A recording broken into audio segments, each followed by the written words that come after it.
18 सितंबर 2016 की रात कश्मीर हर रोज की तरह चैन की नींद सो रहा था। धीरे धीरे ठंडी हवा बह रही थी जिसने मौसम को सर्द बना रखा था। बारामूला जिले के उरी सेक्टर में स्थित इंडियन आर्मी के हेडक्वार्टर में भी सर्द हवाओं की सरसराहट के सिवा सब कुछ शांत था। ज्यादातर जवान अपनी ड्यूटी पूरी करके आराम कर रहे थे। सब इस बात से अनजान थे कि अब से बस थोड़ी देर बाद कुछ ऐसा भयानक होने वाला है जो पूरे देश को झकझोर कर रख देगा। उस रात अपने खतरनाक मंसूबे के साथ जैश ए मोहम्मद के 4 आतंकी रात के सन्नाटे में चुपचाप भारतीय सीमा की ओर बढ़ रहे थे। वो LOC पर लगी कंटीले तारों की फेंस को काटकर उरी में एंटर कर जाते हैं। वहाँ से महज 12 किलोमीटर की दूरी पर इंडियन आर्मी का ब्रिगेड हेडक्वार्टर्स बना हुआ था।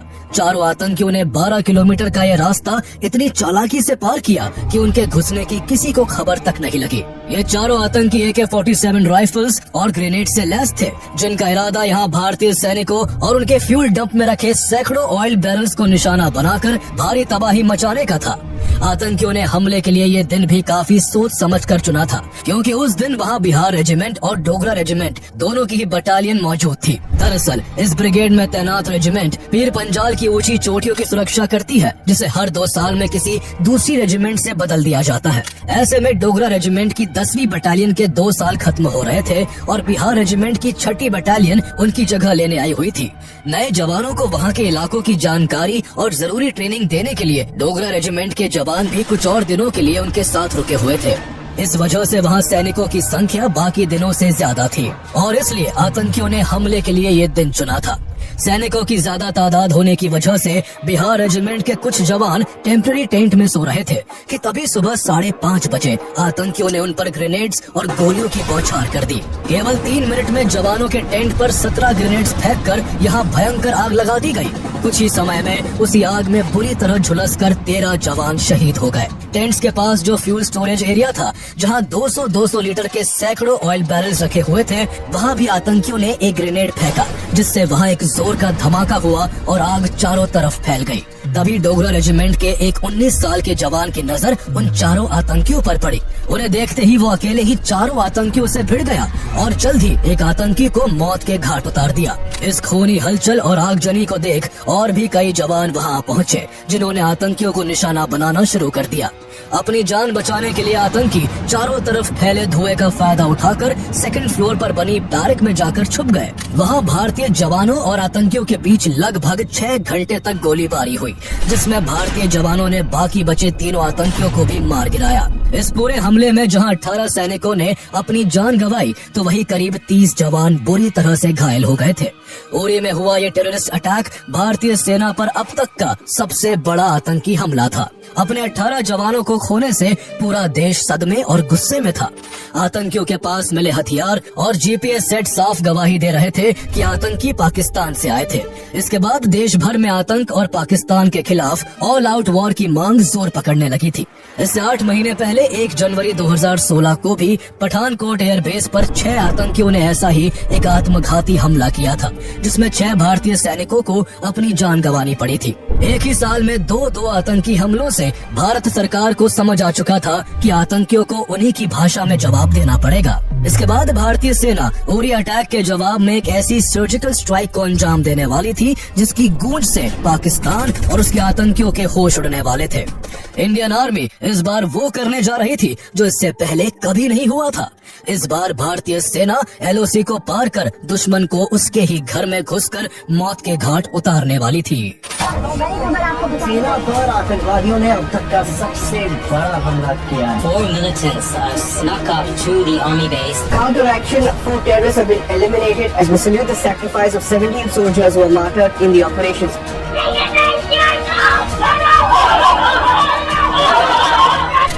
The Indian Army conducted surgical strikes last night at these launch pads. जब कोई टेररिज्म एक्सपोर्ट करने का उद्योग बना करके बैठा हो, मेरे देश के निर्दोष नागरिकों को मौत के घाट उतार दिया जाता, तो ये मोदी है उसी भाषा में जवाब देना जानता।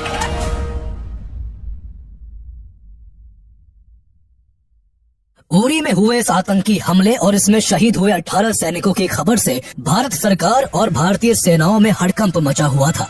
हमले के तुरंत बाद डिफेंस मिनिस्टर मनोहर पारिकर और आर्मी चीफ दलबीर सिंह सुहाग ने श्रीनगर पहुंचकर पूरी स्थिति का जायजा लिया।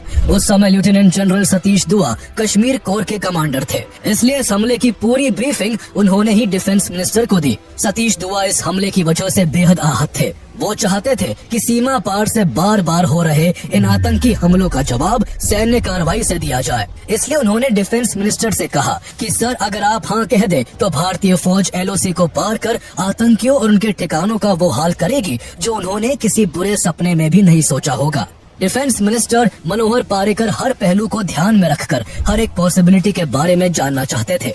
उन्होंने सतीश दुआ से कहा कि सीमा पार इस सैन्य कार्रवाई में वहां के किसी भी आम नागरिक की जान ना जाए और साथ ही इस ऑपरेशन को अंजाम देने वाले किसी भी इंडियन सोल्जर की कैजुअलिटी ना हो। इस पर सतीश दुआ ने जवाब दिया कि आम नागरिकों की सुरक्षा की गारंटी तो दी जा सकती है, लेकिन युद्ध में सिपाहियों की जिंदगी की कोई गारंटी नहीं होती। उरी में अपने जवानों की दर्दनाक मौत से डिफेंस मिनिस्टर भी आतंकियों का खात्मा चाहते थे। इसलिए काफी सोच विचार के बाद उन्होंने मराठी में केवल एक शब्द कहा, बरोबर। जनरल दुआ के लिए इतना जवाब काफी था। अब बस केवल सरकार की तरफ से फाइनल सिग्नल का इंतजार था। इस बीच सेना ने जवाबी कार्रवाई के लिए अपनी तैयारी शुरू कर दी। आतंकी पाकिस्तान से आए थे, इसलिए भारत सरकार पहले पाकिस्तान से इस हमले को लेकर जवाब चाहती थी। इसे लेकर 21 सितंबर 2016 को भारत के then foreign secretary Subrahmanyam Jaishankar ने पाकिस्तान के हाई कमिश्नर अब्दुल बासित को समन कर उरी हमले में पाकिस्तान के शामिल होने के कई एविडेंस दिए। लेकिन हर बार की तरह इस बार भी पाकिस्तान मुकर गया और उसने इस हमले में अपना हाथ होने से इनकार कर दिया। पाकिस्तान बातों से मानने वाला नहीं था, इसलिए भारत सरकार उसे उसी की भाषा में समझाने का मन बना चुकी थी। इसको लेकर प्राइम मिनिस्टर नरेंद्र मोदी ने home minister Rajnath Singh, national security adviser Ajit Doval, defence minister Manohar Parrikar और आर्मी चीफ दलबीर सिंह सुहाग के साथ एक हाई लेवल इमरजेंसी मीटिंग की। इस मीटिंग में तय किया गया कि इस बार इंडियन आर्मी अपने जवानों की शहादत का बदला सीमा पार जाकर दुश्मनों को मौत की नींद सुला कर लेगी। गवर्नमेंट से फुल हैंड मिलने के बाद आर्मी चीफ सीमा पार सर्जिकल स्ट्राइक के लिए जरूरी इन्फॉर्मेशन जुटाने में लग गए। पिछले 25 सालों में इंडियन आर्मी ने टेररिज्म से निपटने के लिए POK में एक स्ट्रॉन्ग इंटेलिजेंस नेटवर्क तैयार कर लिया था, जो दुश्मनों पर नजर बनाए रखता था। उरी अटैक के बाद इस नेटवर्क की अहमियत काफी बढ़ गई थी। इसके बाद POK की तरफ से हो रही हर एक्टिविटी की जानकारी इंटेलिजेंस नेटवर्क के थ्रू लगातार भारत पहुंचने लगी थी। यहाँ से मिल रही इंटेल को सैटेलाइट द्वारा खींची गई इमेजेस से वेरीफाई किया जा रहा था, जिसमें सीमा पार दुश्मन के कैंपों की स्थिति, उनके सुरक्षा इंतजाम और आगे भारत की ओर से किए जाने वाले ऑपरेशन के लिए हर एक मुमकिन रास्ते को तलाशा जा रहा था। इस दौरान सैटेलाइट्स और ड्रोन्स की मदद से आतंकियों और उनके लॉन्च पैड्स की संख्या का पता लगा लिया गया। आर्मी की तैयारियों के बीच मीडिया में उरी अटैक को लेकर चर्चा जोरों पर थी, जहां पैनल में बैठे लोग भारत की ओर से किए जाने वाले पॉसिबल ऑपरेशंस पर बात कर रहे थे, जिससे इसकी तैयारी में जुटे अधिकारियों को डर था कि कहीं 26/11 की तरह इस बार भी दुश्मन को ये पता न लग जाए कि भारत कब, कहां और कैसे एक्शन लेगा। दुश्मनों के ठिकानों की पूरी जानकारी जुटाने के बाद 9 पैरा स्पेशल फोर्स और 4 पैरा स्पेशल फोर्स के 25 कमांडोज को सीमा पार इस ऑपरेशन को अंजाम देने के लिए चुना गया, जबकि करीब 150 कमांडोज को LOC के इस पार रहकर अपने साथियों को किसी अनहोनी की स्थिति में बैकअप देने के लिए तैयार किया जाने लगा। इन दोनों यूनिट्स को माउंटेन वॉरफेयर, काउंटर इंसर्जेंसी और काउंटर टेररिज्म के लिए ही ट्रेन किया जाता है, जिससे जब भी देश को किसी ऑपरेशन की जरूरत पड़े तो इसकी प्लानिंग जल्दी से जल्दी की जा सके। सभी कमांडोज को ऑपरेशन के दौरान दुश्मन की नजर और रेडार से बचकर छिपते हुए आगे बढ़ने, LOC के पार अपनी चौकियों पर गश्त दे रहे दुश्मनों को चकमा देने और दुर्गम पहाड़ियों और ऊंचाई वाले क्षेत्रों में सतर्क होकर चलने के लिए हाई ऑल्टीट्यूड नेविगेशन जैसी टेक्निक सिखाई जाने लगी। भारत इन सब में काफी सावधानी बरत रहा था, इसलिए इस ऑपरेशन का ना तो कोई नाम दिया गया और ना ही कोई कोड नेम। भारत नहीं चाहता था कि इस ऑपरेशन से जुड़ी कोई भी इंफॉर्मेशन लीक हो और इसकी खबर पाकिस्तान को लगे। इसी वजह से सेना की तरफ से सतर्कता इतनी थी कि इस ऑपरेशन की तैयारी के दौरान कोई भी ऑफिसर पावर पॉइंट प्रेजेंटेशन तक नहीं दे सकता था, और जहाँ भी कमांडोज को कोई चीज समझाने के लिए डायग्राम की जरूरत पड़ती तो उसे वही बनाकर तुरंत मिटा दिया जाता था। इसके बाद POK की ज्योग्राफिकल कंडीशन से जवानों को वाकिफ करवाने के लिए इस ऑपरेशन की मॉक एक्सरसाइज मैप के जरिए करवाई जाने लगी।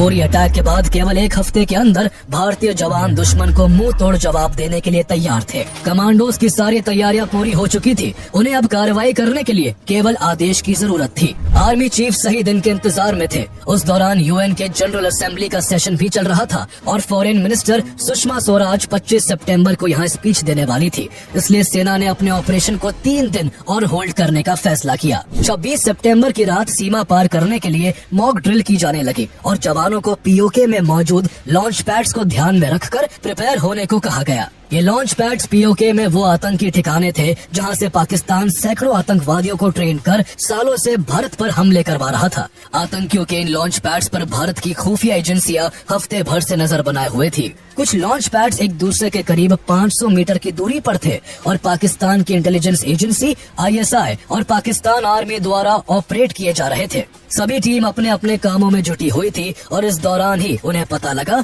कि इन लॉन्च पैड से कुछ दूरी पर पाकिस्तान आर्मी की 8 पोस्ट है। उरी अटैक के वक्त यहाँ पाकिस्तान की तरफ से काफी हलचल देखी जा रही थी, लेकिन हमले के बाद उन सभी पोस्ट में पाकिस्तानी आर्मी की तरफ से कोई एक्टिविटी नहीं थी।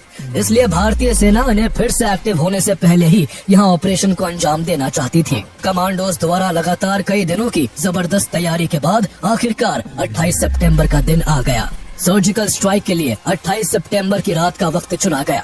इसकी जानकारी सेना और सरकार के केवल कुछ ही चुनिंदा लोगों को दी गई। एक ही समय पर भारत की 2 यूनिट्स पीओके के अंदर एक दूसरे के करीब 250 किलोमीटर की दूरी पर ऑपरेशन को अंजाम देने वाली थी।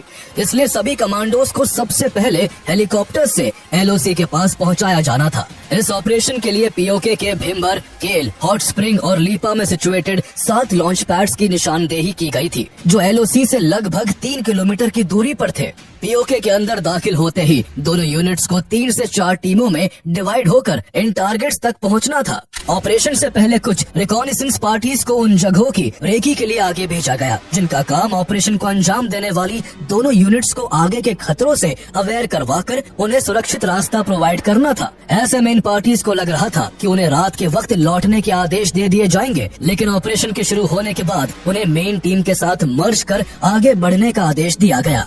इस डिसीजन के चलते ऑपरेशन में शामिल कमांडोज की संख्या बढ़ गई, जिससे वो और भी ज्यादा इफेक्टिवनेस और कोऑर्डिनेशन के साथ अपने मिशन को अंजाम दे सकते थे। 28 सितंबर की रात 8:30 बजे पैरा SF की दोनों यूनिट्स जवाबी कार्रवाई के लिए पीओके में दाखिल हो जाती है। 4 पैरा SF के कमांडोज ने कुपवाड़ा सेक्टर से सीमा पार की, वहीं 9 पैरा SF के जवान पूंछ सेक्टर से पीओके में घुसते हैं। सभी जवान Tavor assault rifle, M4 carbine, under barrel grenade launcher, Galil sniper rifles और Instalaza C90 disposable grenade launcher से लैस थे। इस दौरान उनके पास रात के अंधेरे में देखने के लिए नाइट विजन डिवाइस और साथ ही में हेलमेट माउंटेड कैमरास थे, जो इस मिशन की लाइव मॉनिटरिंग कर रहे थे। इसके अलावा एक ड्रोन भी कमांडोज के साथ साथ चल रहा था, जो इस पूरे ऑपरेशन की डायरेक्ट फीड कमांड सेंटर तक पहुंचा रहा था। पीओके में एंटर करते ही दोनों यूनिट्स के सभी कमांडोज पूरी सावधानी से अपने अपने रास्ते पर आगे बढ़ रहे थे, क्योंकि थोड़ी सी भी चूक पूरे ऑपरेशन को फेल कर सकती थी। सभी कमांडोज को इंटरसेप्शन से बचने के लिए रेडियो कम्युनिकेशन की सख्त मनाही थी। इसके बजाय उन्हें शॉर्ट रेंज के वॉकी टॉकी का इस्तेमाल करना था। कमांडोज इतने हाईली स्किल्ड थे कि ऐसी सिचुएशन में भी उन्हें तालमेल बिठाने में कोई दिक्कत नहीं आ रही थी। कुछ दूर चलने के बाद पहली यूनिट एक ऐसे मोड़ पर पहुंची जहां से टारगेट वाली जगह के लिए 2 रास्ते जाते थे। एक रास्ता छोटा था, लेकिन वो एक गांव के बहुत नजदीक से होकर जाता था, जबकि दूसरा रास्ता थोड़ा लंबा था लेकिन ज्यादा सूटेबल था। इसकी इंफॉर्मेशन कमांड सेंटर तक पहुंचाई गई, जहां मौजूद ऑफिसर सही रास्ते के चुनाव को लेकर कंफ्यूज थे कि कमांडोज को किस रास्ते से आगे बढ़ाया जाए। समय तेजी के साथ निकलता जा रहा था और फैसला जल्दी लेना था, इसलिए तय हुआ कि लंबे रास्ते को तरजीह दी जाए, क्योंकि गांव वाले रास्ते में अगर कमांडोज को देख एक कुत्ता भी भौंक देता तो पाकिस्तानी आर्मी को भारतीय कमांडोज की लोकेशन का पता चल सकता था और एक झटके में सारा प्लान चौपट हो सकता था। इसके बाद सभी कमांडोज पैदल ही दूसरे रास्ते पर आगे बढ़ते रहे। इसी रास्ते को फॉलो करते हुए थोड़ी देर बाद सभी घने जंगल में दाखिल हो गए, जो काफी डेंजरस था और जहां आतंकी जमीन के अंदर माइंस बिछा कर रखते थे। कठिन परिस्थितियों के बावजूद कमांडोज एक एक कदम फूंक फूंक कर रख रहे थे। अब उन्हें बस एक ही चीज का इंतजार था और वो था अपने साथियों का इंतकाम, जिसे जल्द ही दुश्मन अपनी जान देकर चुकाने वाले थे। सभी कमांडोज अपनी अपनी पोजीशन लेने के लिए आगे बढ़ ही रहे थे कि तभी पाकिस्तान की आर्मी पोस्ट की तरफ से उस एरिया को लाइट अप करने के लिए इल्यूमिनेशन राउंड्स फायर शुरू हो गए। पूरा इलाका रोशनी से जगमगा उठा। ये देखकर भारतीय कमांडोज के पैर जहाँ थे वहीं रुक गए। सभी के दिल में एक ही डर था कि अगर देख लिए गए तो कहीं पूरा ऑपरेशन चौपट न हो जाए।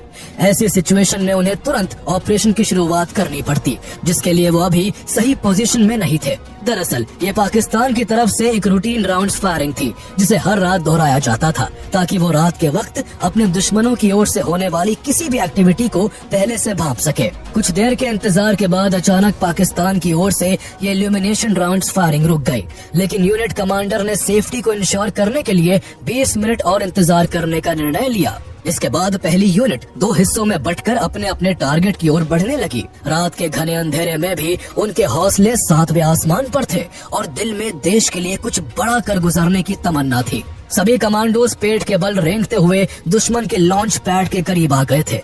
रात ढलने को थी, अंधेरा छटने लगा था और टारगेट खुली आंखों से सामने दिखाई दे रहा था। बस देरी थी कमांड सेंटर से ऑपरेशन को शुरू करने के ग्रीन सिग्नल की। पूरे ऑपरेशन को भारत में बैठकर मॉनिटर कर रहे आर्मी के कमांड सेंटर ने टारगेट पर अटैक की मंजूरी दे दी। तभी पहली यूनिट के कमांडर ने अपने नाइट विजन डिवाइस से लॉन्च पैड्स के पास पहरा दे रहे 2 आतंकियों को डिटेक्ट कर लिया। ऐसे में 2 कमांडोज ने बाकी के साथियों को बैकअप देने का काम किया और अपनी जगह से ही पहरा दे रहे आतंकियों पर अंधाधुंध फायरिंग शुरू कर दी, जिससे बाकी कमांडोज तेजी के साथ बिना किसी रुकावट के आगे बढ़ते चले गए। इस दौरान सभी थोड़ा झुककर दौड़ते हुए गोलीबारी करते हुए ठिकाने की ओर बढ़ रहे थे। सभी ने एक साथ कई ग्रेनेड्स दुश्मनों के लॉन्च पैड पर ताक दिए, जिससे कई आतंकवादी चंद मिनटों में ही मारे गए। बाकी बचे आतंकियों को भी जवाबी कार्रवाई का कोई मौका न देते हुए कमांडोज ने करीब आधे घंटे के अंदर सभी को मौत के घाट उतार दिया। वही पहली यूनिट की दूसरी टीम के कमांडोज अपने काम को खत्म कर अपने दूसरे साथियों के पास लौटने लगे कि तभी उन्होंने देखा कि 2 आतंकी पीछे से छुपकर भारतीय सैनिकों पर हमला करने की कोशिश कर रहे हैं। साथियों को बचाने के लिए इन सभी ने तेज दौड़ लगा दी और कुछ ही देर में दोनों आतंकियों के काफी करीब आ गए। इस बीच आतंकियों ने भी कमांडोज को देख लिया, लेकिन उन्होंने जैसे ही फायर करने के लिए अपनी AK-47 उठानी चाहिए, उससे पहले ही भारतीय कमांडोज ने अपनी Beretta 9mm semi automatic pistol से अंधाधुंध फायरिंग कर दोनों को वही मिट्टी में मिला दिया। पहली यूनिट अपने इरादों में सफल हो चुकी थी। टीम लीडर ने इस ऑपरेशन में शामिल अपनी यूनिट के सभी साथियों को काउंट किया। सभी एकदम सुरक्षित थे। पाकिस्तान की तरफ से जवाबी कार्रवाई की पॉसिबिलिटीज को देखते हुए जल्दी ही सभी कमांडोज वापस भारतीय सीमा में लौट आए। कमांड सेंटर में मौजूद lieutenant general Nimbhorkar, lieutenant general Hooda और लेफ्टिनेंट जनरल सतीश दुआ अपने कमांडोज की सफलता पर खुश थे, लेकिन अब भी उन्हें ऑपरेशन की दूसरी यूनिट के लौटने का इंतजार था। दूसरी यूनिट को अपने टारगेट तक पहुंचने के लिए POK के काफी अंदर तक जाना था, इसलिए उन्हें अपने टारगेट तक पहुंचने में सुबह का समय हो चुका था। दूसरी यूनिट के कमांडोज भी टुकड़ों में बंटकर दुश्मन के कुछ बड़े एडमिनिस्ट्रेटिव बेसिस और कई लॉन्च पैड्स पर हमला करने के लिए काफी होशियारी से आगे बढ़ रहे थे। कुछ ही देर में कमांडोज टारगेट्स के पास पहुंच गए। वहां उन्हें लॉन्च पैड्स के गेट पर कुछ आतंकी पहरेदारी करते दिखे, जिन्हें अगले पल होने वाले किसी भी हमले की कोई खबर नहीं थी। जरा भी समय बर्बाद किए बिना दूसरी यूनिट ने अपने घातक हथियारों से आतंकियों पर फायरिंग शुरू कर दी। यहाँ वो दुश्मन और उनके लॉन्च पैड्स को उड़ाने के साथ साथ वहाँ मौजूद उनके एक गोला बारूद के डिपो को भी निशाना बनाना चाहते थे। एक लॉन्च पैड के पास ही बहुत सारा डीजल और पेट्रोल रखा हुआ था। भारतीय कमांडोज ने रॉकेट लॉन्चर से उस पर हमला कर दिया, जिससे वहां जोरदार धमाका हुआ। बैरक में भयंकर आग लग गई, जिससे कई आतंकी एक के बाद एक वहीं ढेर हो गए। धमाकों की आवाजों से दूसरी बैरक के कुछ आतंकवादी जाग गए, लेकिन इस अचानक हुए हमले से उन्हें संभलने का कोई मौका नहीं मिला। भारतीय कमांडोज की गोलियों की बौछार से बचने के लिए वो बेबस होकर इधर उधर भागने लगे। इस दौरान भी उनमें से कईयों को गोलियां लगी और वो सब वही अपनी जान गंवा बैठे। भयंकर धमाकों और गोलियों की तड़तड़ाहट से पूरा इलाका थर्रा उठा था। अब तक कई आतंकी भी अलर्ट होकर भारतीय कमांडोज पर गोलीबारी करने लगे थे, लेकिन भारतीय कमांडोज के आगे वो कहीं नहीं टिक पाए। दर्जनों आतंकियों और उनके लॉन्च पैड्स को डिस्ट्रॉय कर दूसरी यूनिट का ऑपरेशन भी कामयाब हो चुका था। ऑपरेशन को अंजाम देने के बाद दूसरी यूनिट तेजी से वापस भारतीय सीमा की ओर बढ़ने लगी। अब उन्हें पहाड़ी इलाकों से गुजरते हुए 4 से 5 किलोमीटर की दूरी तय करनी थी। चूँकि सुबह का सूरज निकल आया था, इसलिए दिन के उजाले में उनके लिए भारतीय सीमा में लौटना काफी चैलेंजिंग था। उधर भारत में कमांड सेंटर में मौजूद ऑफिसर्स काफी चिंतित थे और उनके मन में तरह तरह के सवाल उठने लगे थे। उन्हें डर था कि कहीं भारत के ऑपरेशन की खबर लगते ही पाकिस्तान अपनी एयरफोर्स का इस्तेमाल ना कर ले। ऐसे ही कई अंदेशों के बीच तेजी से लौट रहे कमांडोज में से एक का पैर लैंडमाइन पर पड़ गया, जिसमें 2 कमांडोज घायल हो गए। हालांकि चोट ज्यादा गंभीर नहीं थी, इसलिए बाकी के कमांडोज ने उन्हें सहारा देते हुए बिना रुके भारतीय सीमा की ओर बढ़ना जारी रखा। LOC के पास भारतीय सीमा में बैकअप टीम के पैरा कमांडोज अपने साथियों के लौटने का बेसब्री से इंतजार कर रहे थे। कुछ ही देर बाद उन्हें LOC की तरफ बढ़ते कमांडोज दिखाई देने लगे। वो बस LOC के पास पहुंचने ही वाले थे कि तभी पाकिस्तान की तरफ से गोलीबारी की जाने लगी। बैकअप टीम ने अपने साथियों को सेफली एंटर कराने के लिए तुरंत आगे बढ़कर मोर्चा संभालते हुए पाकिस्तानी सैनिकों पर भयंकर फायरिंग शुरू कर दी। इस गोलीबारी में पाकिस्तान के 2 सैनिक मारे गए, जबकि कई सैनिक बुरी तरह जख्मी हो गए।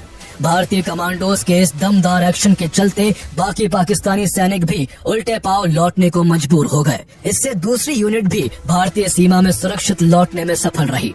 पूरे ऑपरेशन के दौरान भारत की तरफ से एक भी कैजुअलिटी देखने को नहीं मिली। जो 2 सैनिक घायल हुए थे, उन्हें लौटने के तुरंत बाद हेलीकॉप्टर से श्रीनगर ले जाया गया, जहाँ ट्रीटमेंट के बाद उन्हें बचा लिया गया। पाकिस्तान और उसके स्पॉन्सर्ड आतंकियों को मुंह तोड़ जवाब देकर भारतीय सैनिकों के दिल को कुछ ठंडक मिली। इससे उरी अटैक में शहीद हुए सैनिकों का दुख तो कभी कम नहीं हो सकता था, लेकिन LOC के पार हुए इस ऑपरेशन से सेना को तसल्ली हो गई थी कि उन्होंने अपने साथियों का बदला ले लिया है। सभी के चेहरे पर खुशी थी और उनके आंखों में देशभक्ति की भावना साफ झलक रही थी। ऑपरेशन में शामिल सभी पैरा SF कमांडोज ने एक दूसरे को गले से लगाकर अपनी खुशी जाहिर की। कमांड सेंटर में मौजूद ऑफिसर्स भी एक दूसरे को बधाई दे रहे थे। इस पूरे ऑपरेशन को कमांडोज ने कितने फोकस तरीके से अंजाम दिया था, इसका अंदाजा इसी से लगाया जा सकता है कि जब ऑपरेशन में शामिल दोनों यूनिट्स के कमांडर्स से पूछा गया कि आखिर ऑपरेशन में कितने पाकिस्तानी आतंकवादी मारे गए, तो उन्होंने बड़ी सहजता से जवाब दिया कि उनका काम आतंकियों और उनके ठिकानों को तहस नहस करना था, न कि डेड बॉडीज की गिनती करना। बाद में सैटेलाइट से कैप्चर की गई इमेजेस से पता चला कि पूरे ऑपरेशन के दौरान 38 से 40 आतंकवादी मारे गए और वहां मौजूद सभी आतंकी ठिकानों और उनके हथियारों को पूरी तरह से नेस्तनाबूद कर दिया गया। जल्द ही सफल ऑपरेशन की जानकारी गवर्नमेंट तक भी पहुंच गई। ऑपरेशन की सफलता की खबर सुनकर डिफेंस मिनिस्टर मनोहर पारिकर ने लेफ्टिनेंट जनरल सतीश दुआ और उनकी टीम को इस शानदार उपलब्धि के लिए बधाई दी। इसके बाद director general of military operations DGMO lieutenant general Ranbir Singh ने पाकिस्तान के अधिकारियों को भारत के इस ऑपरेशन की जानकारी दी। इस दौरान उन्होंने स्पष्ट रूप से कहा कि भारत इस कॉन्फ्लिक्ट को और आगे बढ़ाना नहीं चाहता, लेकिन अगर पाकिस्तान ने इसके जवाब में कोई कार्रवाई की तो भारत उसे मुंह तोड़ जवाब देगा। इसके बाद DGMO lieutenant general Ranbir Singh ने मीडिया के सामने प्रेस कॉन्फ्रेंस कर भारत के इस ऑपरेशन की पूरी जानकारी साझा की। The Indian Army conducted surgical strikes last night at these launch pads. हालांकि इस ऑपरेशन का कोई नाम नहीं था, लेकिन मीडिया ने इसे सर्जिकल स्ट्राइक का नाम दे दिया और तभी से ये नाम पॉपुलर हो गया। जैसे जैसे खबरें बाहर आना शुरू हुई, पूरे देश की नजरें टेलीविजन स्क्रीन पर टिक गई। पूरा देश भारतीय सेना की जवाबी कार्रवाई को देख भी रहा था और उनकी वीरता की तारीफ भी कर रहा था। अगले साल 26 जनवरी 2017 को प्रेसिडेंट प्रणब मुखर्जी ने इस सर्जिकल स्ट्राइक को सफल बनाने वाले जवानों को कीर्ति चक्र और युद्ध सेवा मेडल जैसे गैलेंट्री मेडल से सम्मानित किया। यह सम्मान उन वीर जवानों की बहादुरी और देश के लिए उनके योगदान का प्रतीक था, जिसने हर भारतीय को गर्व और प्रेरणा से भर दिया था।